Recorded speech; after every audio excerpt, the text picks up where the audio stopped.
हरे कृष्णा। आप सभी को भाद्रपद मास की अमावस्या तिथि की बहुत सारी शुभकामनाएं।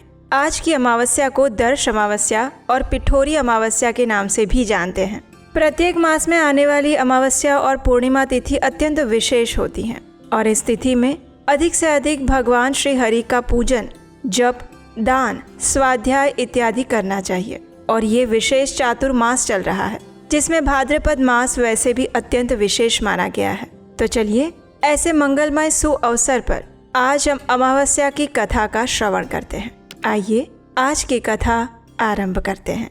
ईश्वर ने कहा, हे सनत कुमार, अमावस्या के दिन जो करणीय है उसको, और जिस प्रसंगवश जो कुछ अन्य बातें मुझे याद आ गई हैं उसको भी मैं अब आपसे कह रहा हूँ। इस समय मैं आपको अमावस्या से जुड़ी हुई एक कथा का श्रवण करवाता हूँ। ध्यान से सुनिए। पूर्व काल में अनेक प्रकार के महान बल और पराक्रम वाले, जगत का सर्वनाश कर देने वाले और देवताओं को पीड़ा पहुंचाने वाले अनेक दुष्ट दैत्यों असुरों के साथ मेरे अनेक युद्ध हुए। मैंने शुभ और वृषभ यानी कि नंदी के ऊपर आरूढ़ होकर संग्राम किए, लेकिन महान शक्तिशाली और महापराक्रमी उस वृषभ ने मुझे बिल्कुल भी नहीं छोड़ा। अंधकासुर के साथ युद्ध करते हुए तो उसने नंदी का शरीर विदीर्ण कर दिया था। उसकी त्वचा कट गई थी, शरीर से रक्त बहने लगा था, उसके मात्र प्राण ही बचे रह गए थे। लेकिन फिर भी जब तक मैंने उस दुष्ट का संहार नहीं किया तब तक वो नंदी धैर्य धारण करके मेरा वहन करता रहा।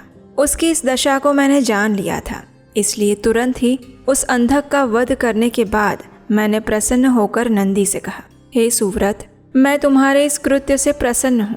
वर मांगो, तुम्हारे घाव ठीक हो जाए, तुम बलवान हो जाओ, तुम्हारा पराक्रम और रूप पहले से भी बढ़ जाए, और इसके अतिरिक्त और जो कुछ भी तुम वर मांगना चाहते हो वो मांगो। आज मैं तुम्हें वो सब कुछ अवश्य दूंगा। तब नंदीकेश्वर ने कहा, हे देवदेव, हे महेश्वर, हे भगवान शिव, मेरी स्वयं की कोई याचना नहीं है। आप मुझ पर प्रसन्न हैं तो फिर इससे बढ़कर क्या वैभव हो सकता है। फिर भी हे भगवान, लोक उपकार के लिए मैं एक चीज मांगना चाहता हूँ। हे शिव, आज अमावस्या तिथि है जिसमें आप मुझ पर प्रसन्न हुए हैं। इस तिथि में गायों के साथ उत्तम मिट्टी से निर्मित वृषभ की पूजा करनी चाहिए। आज अमावस्या के दिन जन्म लेना कामधेनु तुल्य होता है। अतः आप इस तिथि में वर प्रदान करें कि ये अमावस्या वांछित फल देने वाली हो। आज के दिन भक्तिभाव पूर्वक प्रत्यक्ष वृषभों और गायों की पूजा करनी चाहिए।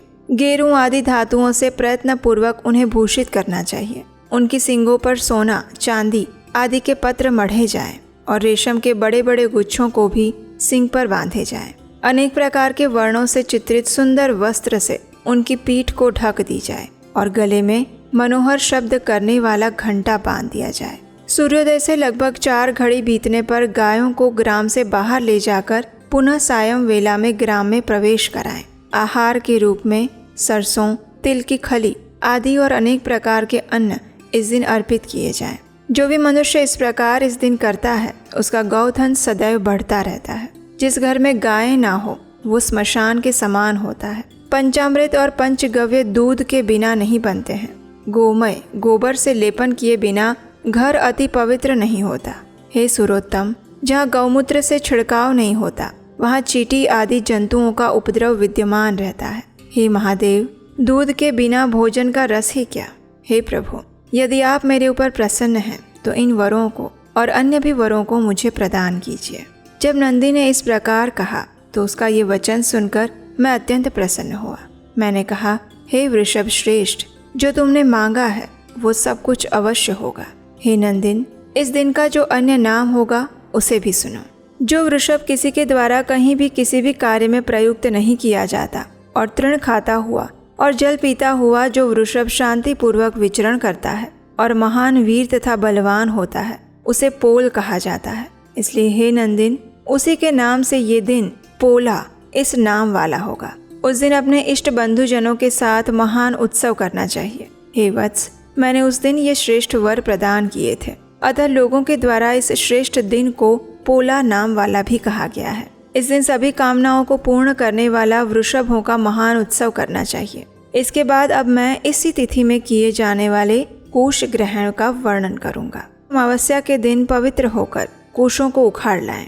वे कुश सदा ताज़े होते हैं। उन्हें बार बार प्रयोग में लाना चाहिए। कुश, काश, यव, दुर्वा, उशीर, सकूदक, गोधूम, गेहूं, व्रीहि, मौंजी और बलवज, ये 10 दर्भ कहलाए गए हैं। ब्रह्मा जी के साथ उत्पन्न होने वाले और ब्रह्मा जी की इच्छा से प्रकट होने वाले हे दर्भ, मेरे सभी पापों का नाश करना और कल्याणकारक बने रहना। इस प्रकार उत्तम मंत्र का उच्चारण करने के बाद ईशान दिशा में मुख करके हुम फट मंत्र के द्वारा एक ही बार में कुश को उखाड़ ले। जिनके अग्रभाग टूटे हुए ना हो और शुष्क ना हो, वे हरित वर्ण के कुश श्राद्ध कर्म के योग्य कहे गए हैं। जड़ रहित कुश देव कार्यों के लिए और जप आदि में प्रयोग के योग्य होते हैं। 7 पत्तों वाले कुश देव कार्य और पितृकार्य के लिए श्रेष्ठ होते हैं। मूल रहित और गर्भयुक्त अग्रभाग वाले और प्रादेश यानी कि 10 उंगल प्रमाण वाले 2 दर्भ पवित्रक के लिए उपयुक्त होते हैं। ब्राह्मण के लिए 4 कुश पत्रों का पवित्रक बताया गया है और अन्य वर्णों के लिए क्रमशः 3, 2 और 1 दर्भ का पवित्रक कहा गया है। अथवा सभी वर्णों के लिए 2 दर्भों का ग्रंथि युक्त पवित्रक होता है। ये पवित्रक धारण करने के लिए होता है और इसे मैंने आपको बता दिया। उत्पवन हेतु सभी के लिए 2 दर्भ उपयुक्त होते हैं। 50 दर्भों से ब्रह्मा और 25 दर्भों से विष्टर बनाना चाहिए। आचमन के समय हाथ से पवित्रक को नहीं निकालना चाहिए। विकीर के लिए पिंड देने और अग्नोकरण करने के अनंतर और पाद्य देने के बाद पवित्रक का त्याग कर देना चाहिए। दर्भ के समान पुण्यप्रद, पवित्र और पापनाशक कुछ भी नहीं है। देवकर्म और पितृकर्म ये सभी दर्भ के अधीन हैं। उस प्रकार के दर्भों को अमावस्या के दिन उखाड़ना चाहिए। इससे इनकी पवित्रता बनी रहती है। अमावस्या का वर्णन क्या किया जाए? हे सनत कुमार, ये अमावस्या के दिन जो कुछ भी कृत्य किया जाता है वो अत्यंत पुण्यदायिनी है और वो सब मैंने तुम्हें बता दिया। और इसके साथ ही हमारी आज की कथा यहीं पर समाप्त होती है। हमारे चैनल उपदेशाष्टकम का प्रयास एकमात्र यही है कि हम अपने पुराणों, वेदों और ग्रंथों से प्रमाणभूत और बिना किसी मिलावट के सभी व्रत, पर्व, त्योहार और अन्य पौराणिक कथाओं को आप तक पहुंचा पाए, ताकि सनातन धर्म और वैदिक सभ्यता का फिर एक बार पुनरुत्थान हो पाए।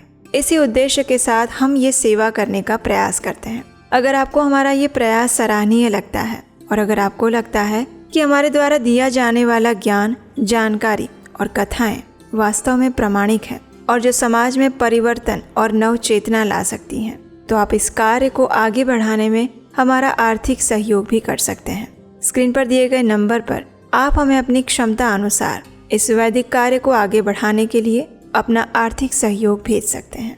आपकी सहायता की एक छोटी सी बूंद भी हमें साथ मिलकर सनातन धर्म के प्रचार का क्षीर सागर भरने में सहायक बनेगी। हरे कृष्णा।